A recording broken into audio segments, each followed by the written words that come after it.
Hello hello മാത്തലിയാ, എവിടെയുണ്ട്? ഞാൻ ഇവിടെ മന്ദവയിലുണ്ട്. മന്ദവേലിയാ?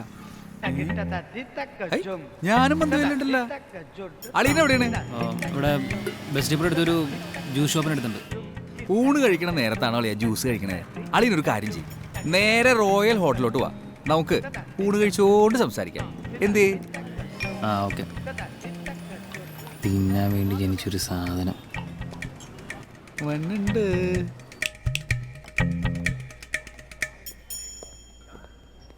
Yes sir. Okay sir. മാത്തലിയാ, എന്താ കഴിക്കണേ? ഇല്ല, എനിക്കൊന്നും വേണമെന്നില്ല. ഒരു മട്ടൻ ബിരിയാണി കഴിച്ചാലോ? ആ 2 മട്ടൻ ബിരിയാണി, ഒരു ബിക്കൻ ചില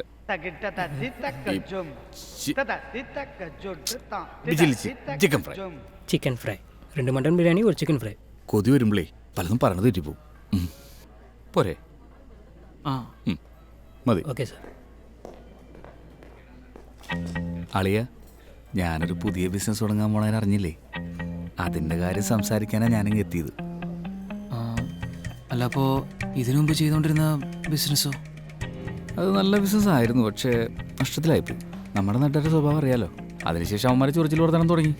അവന്മാരുടെ വായടപ്പിക്കാൻ ഞാനൊരു കിടിലം ബിസിനസ് തുടങ്ങാൻ പോവുകയാണ്.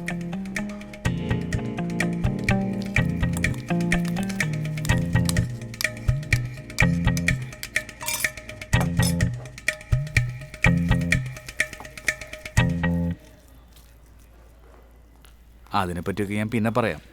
അതിനു മുമ്പ് എനിക്ക് ഒരു 50,000 രൂപ അർജൻറ്റായിട്ട് വേണം. വൈകുന്നേരത്തിനുള്ളിൽ മതി. അളിയന് ഇവിടെ ഒരുപാട് കൂട്ടുകാരൊക്കെ ഉള്ളതല്ലേ. കടായിട്ട് വേണ്ട, നമ്മുടെ ബാക്കി ശ്രീധനം തരാനില്ലേ? അത് തന്നാൽ മതി. ഞാൻ ഈ ബിസിനസ്സൊക്കെ ചെയ്ത് പച്ച പിടിച്ചാലല്ലേ അളിയ അളിയൻ്റെ പെങ്ങള് നല്ല ഹാപ്പി ആയിട്ടിരിക്കും. അങ്ങനെ ആവുമ്പോൾ അളിയൻ വീട്ടിൽ വരുമ്പോൾ ഇതുപോലെ മട്ടൻ ബിരിയാണിയൊക്കെ കഴിക്കാം. എന്തേ? കഴിക്കും. Sir bill. என்னையா உனக்குள்ள அவசரம்? சாப்பிட்டு முடிக்கிறதுக்கு முன்னாடி பில் கொடுக்குறியா? ஓ ஜூஸ் உண்டா? ஓ സർ ഉങ്ങൾക്ക്? ഇല്ല, വേണ്ട. Pineapple juice. Okay sir. Sir juice.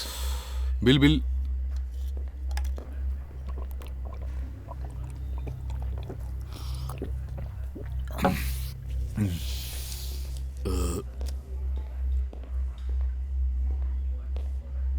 Sir bill. അളിയത് ലാഭമുണ്ടത്. ഇവിടെ പൈസ കുറവാണ്. ദേ അളിയ, എനിക്ക് ബിസിനസിൻ്റെ കാര്യത്തിന് 1-2 പേരെ കാണാനുണ്ടേ. ഇവിടെ തന്നെ നമുക്കിറങ്ങാം. ഇല്ല, അളിയൻ പോയിക്കോ. എൻ്റെ ഒരു കൂട്ടുകാരൻ ഇങ്ങോട്ട് വരാതെ കൊണ്ടുണ്ട്. ഞാൻ അവനെ കണ്ടിട്ട് പോയിക്കോളാം. ഞാനൊരു 5 മണിയാകുമ്പോൾ വിളിക്കാം. ആ ദേ മറക്കരുത്, 5 മണി കേട്ടാ.